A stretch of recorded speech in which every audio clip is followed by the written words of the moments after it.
ഈശോ മിശിഹായിൽ പ്രിയമുള്ള സഹോദരീ സഹോദരന്മാർ, വിശ്വാസത്തിൽ നമ്മുടെ പിതാവായ മാർത്തോമാ ശ്ലീഹായുടെ ദുക്റാന തിരുനാൾ. ഈ തിരുനാൾ നമ്മുടെ പിതാവായ മാർത്തോമാ ശ്ലീഹായുടെ ഓർമ്മ നിലനിർത്തുന്നു, അത് നാം ആഘോഷിക്കുന്നു എന്നതോടൊപ്പം നമ്മുടെ വിശ്വാസത്തിൻ്റെ തിരുനാളാണ്. മാർത്തോമാ ശ്ലീഹ വഴിയാണ് നമുക്ക് ഈ ഭാരത നാട്ടിൽ പ്രഥമത നമ്മുടെ കർത്താവിൻ്റെ സുവിശേഷം ലഭിച്ചതും അവിടെ നിന്നുള്ള വിശ്വാസം സ്വീകരിക്കാൻ ഭാഗ്യം ലഭിച്ചതും. അങ്ങനെ നമ്മുടെ പൂർവികർക്ക് 2000 വർഷങ്ങൾക്ക് മുൻപ് ലഭിച്ച ആ വിശ്വാസ അനുഭവത്തിൻ്റെ തുടർക്കഥയാണ് നാം ഓരോരുത്തരും നാം ആകുന്ന മാർത്തോമാ സഭ മക്കളും. അതിനാൽ ഇത് നമ്മളുടെ വിശ്വാസത്തിൻ്റെ ആഘോഷമാണ്. ഈ വിശ്വാസം നമ്മൾ ആഘോഷിക്കുമ്പോൾ നമ്മുടെ കർത്താവിനെ എപ്രകാരം തോമാ ശ്ലീഹ വിശ്വാസത്തിൽ ചേർത്ത് നിർത്തിയോ അതുപോലെ നമുക്കും ചേർത്ത് നിർത്തുവാനുള്ള നമ്മുടെ ഉത്തരവാദിത്വത്തെക്കുറിച്ച് നാം ചിന്തിക്കുകയും ധ്യാനിക്കുകയും പ്രാർത്ഥിക്കുകയും ചെയ്യേണ്ട സമയം കൂടിയാണ്. തോമാ ശ്ലീഹ ധീരനായിരുന്നു. തോമാ ശ്ലീഹ നമ്മുടെ കർത്താവിനോട് വളരെ ഏറെ പക്ഷം ചേർന്നവനായിരുന്നു. കാരണം മറ്റു ശിഷ്യന്മാർ കർത്താവിനെ യഹൂദർ കല്ലെറിയാൻ നോക്കിയിരിക്കുന്നു, അതിനാൽ അങ്ങോട്ട് പോകണ്ട എന്ന് പറഞ്ഞ സന്ദർഭത്തിൽ നമുക്കും അവനോടുകൂടി പോയി മരിക്കാം എന്ന് പറഞ്ഞ ഒരു ധീരനായ വിശ്വാസം, നമ്മുടെ കർത്താവിന് വേണ്ടി പക്ഷം ചേർന്നവൻ ആയിരുന്നു ആ തോമാ ശ്ലീഹ. ആ ധൈര്യം വീണ്ടും തോമാ ശ്ലീഹ പ്രകടിപ്പിച്ചിട്ടുണ്ട്. ഇന്ന് സുവിശേഷത്തിൽ വായിച്ചു കേട്ട ഭാഗം തോമാ ശ്ലീഹയുടെ വിശ്വാസക്കുറവായിട്ട് നാം പലപ്പോഴും ചിന്തിക്കാറുണ്ട്. തോമാ ശ്ലീഹായ്ക്ക് കർത്താവിൽ വിശ്വാസക്കുറവില്ലായിരുന്നു. കർത്താവ് ഉത്ഥാനം ചെയ്തു എന്ന ആ വലിയ സത്യം അതുവരെ ആരും അറിഞ്ഞിട്ടില്ലാതിരുന്ന ഒരു സത്യം, മറ്റ് ശിഷ്യന്മാർക്ക് മാത്രം ഈശോ പ്രത്യക്ഷപ്പെട്ടതുകൊണ്ട് അവർക്ക് ബോധ്യപ്പെട്ട സത്യം എനിക്കും ബോധ്യപ്പെടണം എന്നുള്ള ഒരു ചിന്തയാണ് തോമാ ശ്ലീഹായെ കർത്താവിൻ്റെ വിലാവിൽ കൈയിട്ടാൽ മാത്രമേ ഞാൻ വിശ്വസിക്കുകയുള്ളൂ എന്ന് പറയുവാൻ പ്രേരിപ്പിച്ചത്. കാരണം കർത്താവിൻ്റെ ഉത്ഥാനം അവിടുത്തെ ദൈവത്വത്തിൻ്റെ ഏറ്റവും വലിയ സത്യമാണെന്ന് മാർത്തോമാ ശ്ലീഹ മനസ്സിലാക്കി. അതുകൊണ്ട് തന്നെയാണ് ഉത്ഥിതനെ കണ്ടപ്പോൾ തോമാ ശ്ലീഹ പറഞ്ഞത്, എൻ്റെ കർത്താവേ, എൻ്റെ ദൈവമേ എന്ന്. ഇപ്രകാരം നമ്മുടെ കർത്താവായ ഈശോ മിശിഹായെ ദൈവമായിട്ട് പരസ്യമായി പ്രഖ്യാപിക്കുന്ന ഒരു വിശ്വാസ പ്രഖ്യാപനം സുവിശേഷങ്ങളിൽ വേറെയില്ല. പത്രോസ് ശ്ലീഹായുടെ വിശ്വാസ പ്രഖ്യാപനത്തിൽ ജീവനുള്ള ദൈവത്തിൻ്റെ പുത്രനായ മിശിഹ ആകുന്നു എന്നാണ് പറഞ്ഞത്. ആ വിശ്വാസ പ്രഖ്യാപനത്തിന് കുറവുണ്ടെന്നല്ല പറയുന്നത്. അവിടെ പത്രോസ് പറയുന്നത് നീ വരാനിരിക്കുന്ന രക്ഷകൻ തന്നെയാണ്, നീ ദൈവപുത്രനാണ് എന്നുള്ള ആ സത്യമാണ്. എന്നാൽ ഇവിടെ ദൈവത്തിന് സമാനനായി പുത്രൻ ഉദ്ധിതനായി പിതാവിൻ്റെ വലത്ത് ഭാഗത്ത് ഇരിക്കത്തക്ക യോഗ്യതയോടുകൂടി ആയിരിക്കുന്നവനാണെന്നുള്ള ആ പ്രഖ്യാപനമാണ് ദൈവത്തിൻ്റെ കൃപയാൽ നമ്മുടെ പിതാവായ മാർത്തോമാ ശ്ലീഹ പ്രഖ്യാപിക്കുന്നത്. മാർ വലാഹ്, എൻ്റെ കർത്താവേ, എൻ്റെ ദൈവമേ. അപ്പോഴങ്ങനെയുള്ള ആ കർത്താവിൻ്റെ ഉത്ഥാനത്തിലുള്ള വിശ്വാസം അത് കർത്താവിലുള്ള ആഴമായ വിശ്വാസമായി മാറുകയും പിന്നീട് അപ്പസ്തോലന്മാർ ലോകമെങ്ങും പോയി കർത്താവിൻ്റെ കൽപ്പനയനുസരിച്ച് സുവിശേഷം പ്രസംഗിച്ച് ജ്ഞാനസ്നാനപ്പെടുത്തി കർത്താവിന് ശിഷ്യന്മാരെയും ശിഷ്യകളെയും ഒക്കെ ജനിപ്പിച്ച സന്ദർഭത്തിൽ ഈ ഭാരതത്തിലേക്ക് വന്നു മാർ തോമാ ശ്ലീഹ. ചരിത്ര പഠിതാക്കൾ ഇപ്പോൾ പറയുന്നത് 2 പ്രാവശ്യം വന്നു എന്നാണ്. ഒരു പ്രാവശ്യം കരമാർഗം വടക്കേ ഇന്ത്യയുടെ ഭാഗങ്ങളിൽ അഫ്ഗാനിസ്ഥാൻ വഴി ഇറങ്ങി വന്ന് ബോംബെ വരെയും എത്തിയിട്ടുണ്ടായിരിക്കും എന്നാണ് പഠനങ്ങൾ സൂചിപ്പിക്കുന്നത്. പിന്നീട് തിരിച്ചുപോയ മാർ തോമാ ശ്ലീഹ അത് പരിശുദ്ധ അമ്മയുടെ അന്ത്യകാലത്താണ് അമ്മയുടെ സ്വർഗ ആരോപണം കാണുന്നതിന് വേണ്ടിയാണ് പോയത്, മരണമാണ് പ്രതീക്ഷിച്ചത് എന്ന് വരികിലും അങ്ങനെയുള്ള ആ അങ്ങനെയുള്ള ആ യാത്രയ്ക്ക് ശേഷം തിരിച്ചു വന്നതാണ് കൊടുങ്ങല്ലൂരിൽ ഇറങ്ങി ഏഴരപ്പള്ളികൾ സ്ഥാപിക്കുന്നത്. ഇപ്രകാരം ചരിത്ര പഠനങ്ങൾ നമ്മെ കൂടുതൽ തോമാ ശ്ലീഹായുടെ ഭാരത പ്രവേശത്തെക്കുറിച്ച് പഠിപ്പിക്കുവാൻ തുടങ്ങിയിരിക്കുന്നു. അപ്രകാരമുള്ള ചരിത്ര പഠനത്തിൻ്റെ പ്രഥമ വാല്യം ഗ്രന്ഥം ഇന്ന് പ്രകാശിപ്പിക്കപ്പെടുകയാണ് നമ്മുടെ സഭയിൽ. ബൃഹത്തായ ഒരു ഗ്രന്ഥം, അതിന് നമ്മുടെ ചരിത്ര പഠനങ്ങളെ സ്വാധീനിക്കേണ്ട ഒരു ഗ്രന്ഥമാണ്. തോമാ ശ്ലീഹായിലുള്ള ചരിത്രപരമായ നമ്മുടെ ആ അവബോധം വളർത്തുന്ന ഒരു ഗ്രന്ഥമാണത്. തോമാ ശ്ലീഹ ഏഴരപ്പള്ളികൾ സ്ഥാപിച്ചു എന്ന് വെച്ചാൽ 7 ക്രൈസ്തവ സമൂഹങ്ങളും ഒരു ചെറിയ ക്രൈസ്തവ സമൂഹവും എന്നുള്ള അർത്ഥത്തിലായിരിക്കാം 7 പള്ളികൾ സ്ഥാപിച്ചു. ആ 7 പള്ളികളിൽ നിന്ന് നമുക്കിന്ന് ലോകത്തിലാകമാനം 35 രൂപതകളിലായി എത്രയോ വലിയ ഒരു സീറോ മലബാർ സഭാ സമൂഹമുണ്ട്. ഓർത്തഡോക്സ് സഭകളിലായിട്ട് ക്രൈസ്തവ വിശ്വാസികളുടെ വലിയ സമൂഹങ്ങളുണ്ട്. മറ്റ് മാർത്തോമാ CSI സഭകളിലുമൊക്കെ മാർത്തോമാ ക്രിസ്ത്യാനികളുടെ പിന്തുടർച്ചക്കാരായിട്ട് ക്രൈസ്തവ വിശ്വാസികളുടെ ഒരു വലിയ സമൂഹം തന്നെയുണ്ട്. തോമാ ശ്ലീഹായുടെ ആ വിശ്വാസ പാരമ്പര്യം ഈ സഭകളിലെല്ലാം ഇങ്ങനെ വ്യാപിച്ച് നിൽക്കുകയാണ്. നമ്മെ സംബന്ധിച്ചിടത്തോളം ആ വിശ്വാസത്തിൻ്റെ പൈതൃകം അഭംഗുരം കാത്തു സൂക്ഷിച്ചുകൊണ്ട് ആ കൂട്ടായ്മയ്ക്ക് ആദ്യം മുതലേ ഉണ്ടായിരുന്ന ഭദ്രത റോമാ മാർപ്പാപ്പായുടെ കീഴിൽ കാത്തു സൂക്ഷിച്ചുകൊണ്ട് വന്നു എന്നതാണ് നമ്മുടെ സവിശേഷത. ആ സീറോ മലബാർ സഭയുടെ അംഗങ്ങളായ നാം എല്ലാവരും ഇന്ന് നമ്മുടെ വിശ്വാസം ആഘോഷിക്കുന്നത് പോലെ തന്നെ നമ്മുടെ വിശ്വാസത്തിൻ്റെ കൂട്ടായ്മയെയും ആഘോഷിക്കുകയാണ്. നമ്മുടെ സഭാപരമായ ഐക്യത്തെ ആഘോഷിക്കുകയാണ്. ആ ഐക്യം നിലനിർത്തേണ്ടതിൻ്റെ ആവശ്യകതയെക്കുറിച്ച് നമ്മൾ ബോധവാന്മാരും ബോധവതികളും ആകുകയാണ്. ഇന്ന് കൂടുതൽ നമ്മുടെ സഭാഗാത്രത്തെ പടുത്തുയർത്തുവാനുള്ള നമ്മുടെ ഉത്തരവാദിത്വം നാം ഒന്ന് ഓർത്തിരിക്കുക. ഇന്ന് ലേഖന ഭാഗത്ത് പൗലോസ് ശ്ലീഹ പറഞ്ഞതുപോലെ കർത്താവായ ഈശോ മിശിഹായിൽ അവയവങ്ങളായിട്ട് നിന്ന് പടുത്തുയർത്തപ്പെടുന്ന ഒരു സഭാഗാത്രമാണ് നമ്മൾ. മിശിഹായുടെ ഗാത്രം, അവിടുത്തെ ശരീരം. അങ്ങനെയുള്ള അവിടുത്തെ ശരീരത്തിൻ്റെ ഐക്യമാണ് സഭയിൽ പ്രകാശിതമാകുന്നത്.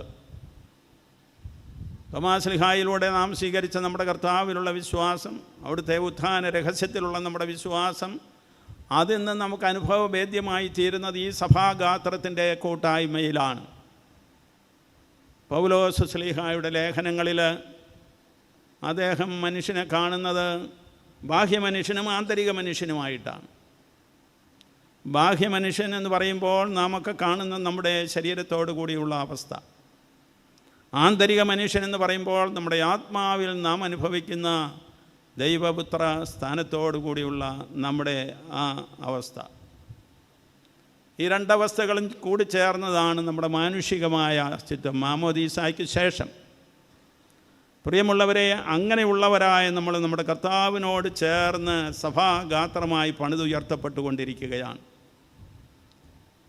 ഭാരത ചിന്തയുടെ അടിസ്ഥാനത്തിൽ പറഞ്ഞാൽ നമ്മുടെ സ്ഥൂല ശരീരവും സൂക്ഷ്മ ശരീരവും എന്ന് നാം ഈ രണ്ട് നമ്മെ തന്നെ കുറിച്ചുള്ള ഭാവനയെ നമുക്ക് വിശദീകരിക്കാം. സ്ഥൂല ശരീരം പൗലോസ്ലീഹ പറയുന്ന ബാഹ്യമനുഷ്യനാണ്. സൂക്ഷ്മ ശരീരം പൗലോസ്ലീഹ പറയുന്ന ആന്തരിക മനുഷ്യനാണ്. അപ്പോൾ ഈ ആന്തരിക മനുഷ്യൻ കർത്താവായ ഈശോ മിശിഹായിൽ വലിയൊരു ഭവനമായി പണിതുയർത്തപ്പെട്ടുകൊണ്ടിരിക്കുകയാണ്.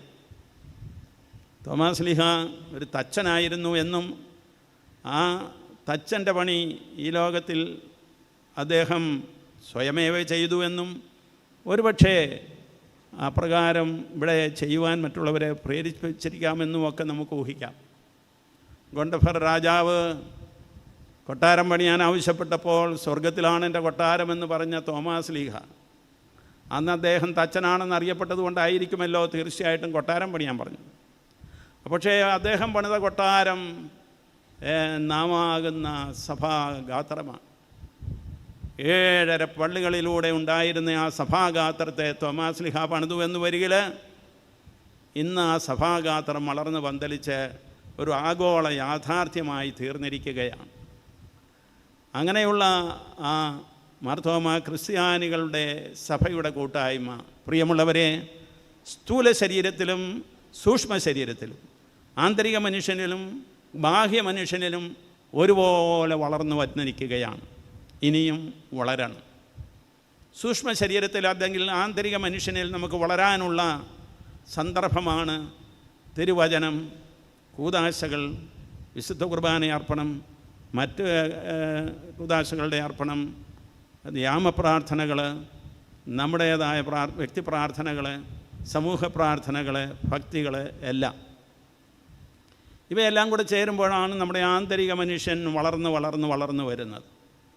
ഈ ആന്തരിക മനുഷ്യൻ ബാഹ്യ മനുഷ്യനെ വാസ്തവത്തിൽ ദൈവീകമാക്കി, അലൗകികമാക്കി, ആത്മീയമാക്കിക്കൊണ്ടിരിക്കുകയാണ്. അങ്ങനെ ആക്കുന്ന അനുഭവത്തിലാണ് നമ്മുടെ സ്ഥൂല ശരീരവും വാസ്തവത്തിൽ പിന്നീട് കർത്താവിനോടൊപ്പം ഉയിർപ്പിക്കപ്പെടുവാനുള്ള അവസ്ഥയിൽ മരണശേഷം സജ്ജമാകുന്നത്. ഇതാണ് ദൈവശാസ്ത്രപരമായിട്ടുള്ള സുവിശേഷങ്ങളുടെ അടിസ്ഥാനത്തിലുള്ള നമ്മുടെ അവസ്ഥ. അപ്പോൾ ഈ ബാഹ്യഗാത്രത്തിന്, ബാഹ്യ മനുഷ്യന് ഒരു സാമൂഹികമായ മാനമുണ്ട്. അവൻ ഒറ്റയല്ല, അവനൊരു കുടുംബമാണ്, അവനൊരു പ്രാദേശിക സഭയാണ്, അവനൊരു സാർവത്രിക സഭയിലെ അംഗമാണ്. അങ്ങനെയുള്ള ആ സഭാഗാത്രത്തോട് ചേർന്ന് നിൽക്കുന്നവന് സഭാഗാത്രത്തിൻ്റെ കൂട്ടായ്മയെ പരിപോഷിപ്പിക്കുന്നതായിട്ടുള്ള ഒരു ബാഹ്യ സംവിധാനവും കർത്താവായ ഈശോ മിശിഹാ തന്നെ കൽപ്പിച്ചു തന്നിട്ടുണ്ട്. തോമാസ്ലീഹായിലൂടെ അത് നമുക്ക് ലഭിച്ചിട്ടുണ്ട്. അപ്പസ്തോലികമായിട്ടുള്ള അടിത്തറ. 12 പേരാകുന്ന അപ്പസ്തോലന്മാരുടെ അടിത്തറയിന്മേൽ പണിതുയർത്തപ്പെട്ടിരിക്കുന്ന സഭയിൽ സീറോ മലബാർ സഭ തോമാസ്ലീഹായാകുന്ന അപ്പസ്തോലൻ്റെ അടിത്തറയിൽ പണിതുയർത്തപ്പെട്ടിരിക്കുന്നതാണ്. ചരിത്രത്തിൽ പത്രോസിൻ്റെ സിംഹാസനമാകുന്ന റോമായും അല്ലെങ്കിൽ റോമാ സഭയും, അതുപോലെ തന്നെ സ്പെയിനിലുള്ള യാക്കോബ് സ്ലീഹായുടെ ആ സിംഹാസനവും ഇവിടെ മാർത്തോമാ സ്ലീഹായുടേതായിട്ടുള്ള സിംഹാസനവും പാരമ്പര്യവുമാണ് സാധാരണ അറിയപ്പെടുന്ന അപ്പസ്തോലിക പൈതൃകങ്ങൾ. അപ്പോഴങ്ങനെയുള്ള ഒരു അപ്പസ്തോലിക പൈതൃകത്തിൻ്റെ ഉടമകളാണ് നമ്മൾ. ഈ അപ്പസ്തോലിക പൈതൃകം ഏറ്റുവാങ്ങിയിരിക്കുന്നവരായ നമ്മൾ ആ അപ്പസ്തോലിക പൈതൃകത്തിൽ വാഴിക്കപ്പെടുന്ന മെത്രാന്മാരോടും അവരോട് ചേർന്ന് നിന്ന് പ്രവർത്തിക്കുന്ന അപ്പസ്തോലിക പൗരോഹിത്യം തന്നെയുള്ള വൈദികരോടും ചേർന്ന് സഭാഗാത്രത്തിൽ ആത്മീയമായ ശുശ്രൂഷകൾ സ്വീകരിച്ച് ഒരു സ്ഥൂല ശരീരമായിട്ട്, ഒരു ബാഹ്യ സമൂഹമായിട്ട് വളർന്ന് നിൽക്കണം. അതിന് നമുക്ക് കുറവുകളൊന്നും ഉണ്ടായിക്കൂടാ. ആ ഒരു വളർച്ചയുടെ ഏറ്റവും വലിയ അനുഭവമാണ് വിശുദ്ധ കുർബാനയുടെ അനുഭവം. വിശുദ്ധ കുർബാന ക്രൈസ്തവ ജീവിതത്തിൻ്റെ അടിത്തറയും ഉച്ചാവസ്ഥയുമാണെന്ന് പരിശുദ്ധ പിതാവ് ചാക്രിക ലേഖനത്തിലൂടെ നമ്മളെ പഠിപ്പിച്ചിട്ടുണ്ട്. രണ്ടാം വത്തിക്കാൻ കൗൺസിലിലെ ലിറ്റർജി എന്നുള്ള പ്രമാണരേഖയിലും പറഞ്ഞിട്ടുണ്ട്. The source and summit of the Christian life is the Eucharist. സ്രോതസ്സും ഉച്ചകോടിയുമാണ് വിശുദ്ധ കുർബാന. അപ്പോൾ ഈ കുർബാനയിലാണ് നമ്മൾ സഭാഗാത്രത്തിൽ നമ്മുടെ കർത്താവായ ഈശോ മിശിഹായിൽ ഒരു ശരീരമായിട്ട് പടുത്തുയർത്തപ്പെടുന്നത്. അതുകൊണ്ട് ഈ കുർബാനയെ നമുക്ക് എങ്ങനെയും കണ്ട് അർപ്പിച്ചാൽ പോരാ. ഈ കുർബാനയെ നമുക്ക് ലഭിച്ചിരിക്കുന്നതനുസരിച്ച് നമ്മൾ അർപ്പിക്കണം. ആ ലഭിച്ചിരിക്കുന്നത് അനുസരിച്ച് അർപ്പിക്കുവാനുള്ള കാര്യങ്ങളുടെ നിർദ്ദേശങ്ങളാണ് നമ്മെ സംബന്ധിച്ചിടത്തോളം ദൈവശാസ്ത്രപരമായിട്ട് വളരെ പ്രധാനപ്പെട്ടവയാണ്. കർത്താവായ ഈശോ മിശിഹായുടെ ജീവിതത്തിൽ നമ്മൾ കാണുന്ന രണ്ട് വശങ്ങളുണ്ട്. ഒന്ന് ദൈവോന്മുഖത, പിതാവായ ദൈവത്തോടുള്ള തൻ്റെ ആ ശ്രദ്ധാപൂർവമായിട്ടുള്ള ആഭിമുഖ്യം. രണ്ടാമത് തന്നിൽ വിശ്വസിക്കുന്ന സമൂഹത്തോടുള്ള ഐക്യദാർഢ്യം. ഇത് രണ്ടും അവിടത്തേക്കുണ്ടായിരുന്നു. പിതാവായ ദൈവത്തിൻ്റെ പക്കലേക്ക് കർത്താവ് പ്രത്യേകം ശ്രദ്ധ തിരിക്കുന്ന സന്ദർഭങ്ങൾ ശിഷ്യന്മാരെ പഠിപ്പിച്ചപ്പോഴും പ്രാർത്ഥിക്കാൻ പറഞ്ഞത് സ്വർഗസ്ഥനായ ഞങ്ങളുടെ പിതാവേ എന്ന് പറഞ്ഞ് പ്രാർത്ഥിക്കാനാണ്. അവിടുത്തോട് പ്രാർത്ഥിക്കുക എന്നുള്ളതിനേക്കാൾ പ്രാർത്ഥിക്കാൻ പാടില്ലെന്നുള്ളതല്ല, ശിഷ്യന്മാരത് ചെയ്തിരുന്നു. എന്നാൽ അതിലുപരി നിങ്ങൾ ഒന്നിച്ച് സ്വർഗസ്ഥനായ പിതാവിനെ വിളിച്ചപേക്ഷിക്കണമെന്നാണ് പറഞ്ഞത്. അതുപോലെ തന്നെ കർത്താവ് എത്രയോ സന്ദർഭങ്ങളിൽ തൻ്റെ ദൈവോന്മുഖത പ്രകടമാക്കിയിട്ടുണ്ട്. ഒറ്റയ്ക്ക് പോയി പ്രാർത്ഥിച്ച സന്ദർഭത്തിൽ മലമുകളിലേക്ക് പോയിരുന്നു എന്ന് അവൻ പറയുന്നതെല്ലാം പ്രാർത്ഥിക്കാൻ പോകുന്നതാണ്. അവസാന സന്ദർഭത്തിൽ ഗത്സമനിയിൽ പ്രാർത്ഥിക്കുന്നതും ഒറ്റയ്ക്ക് ശിഷ്യന്മാരെ കൂട്ടുപിടിച്ച് അടുത്ത് നിർത്തിക്കൊണ്ട് അകത്ത് പോയി പ്രാർത്ഥിക്കുകയാണ്. പിതാവിനെ വിളിച്ചാണ് പ്രാർത്ഥിക്കുന്നത്. അവരെ എല്ലാവരെയും വട്ടത്തിൽ കൂട്ടിയിരുത്തിക്കൊണ്ട് കർത്താവ് പ്രാർത്ഥിക്കുകയല്ല. അങ്ങനെ പ്രാർത്ഥിച്ചു കഴിഞ്ഞു. പിന്നെയോ സ്വർഗസ്ഥനായ പിതാവിനെ വിളിച്ചപേക്ഷിക്കുകയാണ്. തൻ്റെ പരമമായ സമർപ്പണം വരുന്നു. കുരിശിലെ തൻ്റെ ബലി വരുന്നു. അതിനുള്ള ശക്തി തനിക്കില്ല എന്ന് മനസ്സിലാക്കുന്നു. അതുകൊണ്ട് പറയുകയാണ്, ഈ കാസ കഴിവതും മാറിപ്പോകട്ടെ എന്ന്. പരസ്യ ജീവിതത്തിലായിരുന്നപ്പോൾ പറഞ്ഞതാണ്, എനിക്കൊരു കാസ മുങ്ങാനുണ്ട്, കുടിക്കാനുണ്ട്, എനിക്കൊരു മാമോദീസ മുങ്ങാനുണ്ട്, അത് മുങ്ങുവോളം കുടിക്കുവോളം ഞാൻ വിഗ്രഹചിത്തനായിരിക്കുന്നു എന്ന്. ഇത് ചെയ്യണമെന്നുള്ള വ്യഗ്രതയാണ് കർത്താവിനെ എപ്പോഴും അലട്ടിക്കൊണ്ടിരുന്നത്. എന്നാൽ അത് അടുത്തു വന്നപ്പോൾ ഗത്സമനയിലെ പ്രാർത്ഥനയിൽ പിതാവിനോട് പ്രാർത്ഥിക്കുകയാണ്. ലാസറിനെ ഉയർപ്പിച്ച സന്ദർഭത്തിൽ അവിടുന്ന് സ്വർഗത്തിലേക്ക് കണ്ണുകൾ ഉയർത്തി എന്ന് പറഞ്ഞു. പിതാവായ ദൈവം തന്നോടുകൂടെ ഈ താഴെ ഇല്ലാഞ്ഞിട്ടാണോ സ്വർഗത്തിലേക്ക് കണ്ണുകൾ ഉയർത്തിയത്? ഇതുപോലെ നമ്മൾ സ്വർഗത്തിലേക്ക് കണ്ണുകൾ ഉയർത്തേണ്ട സന്ദർഭം. ഇതുപോലെ നാം എല്ലാവരും കർത്താവായ ഈശോ മിശിഹായോട് ചേർന്ന് പിതാവിങ്കിലേക്ക് കണ്ണുയർത്തേണ്ട സന്ദർഭമുണ്ട് പ്രിയമുള്ളവരെ. അങ്ങനെയുള്ള സന്ദർഭത്തിൻ്റെ ഏറ്റവും പ്രധാനപ്പെട്ട ഭാഗമാണ് നമ്മുടെ ബലി അർപ്പണം, വചന ശുശ്രൂഷയ്ക്ക് ശേഷമുള്ള ബലി അർപ്പണ ഭാഗം. അതുകൊണ്ടാണ് നാം ഒന്ന് ചേർന്ന് പിതാവിന് ഈ പരമമായ ബലി കർത്താവായ ഈശോ മിശിഹ അർപ്പിച്ചതുപോലെ അർപ്പിക്കുന്നത്. നാം ഒന്നാണ്, വൈദികരും ആരാധന സമൂഹവും ഒന്നാണ്. ഒന്നിച്ച് കർത്താവിൽ ഐക്യപ്പെട്ടിരിക്കുന്ന സഭാഗാത്രമാണ്.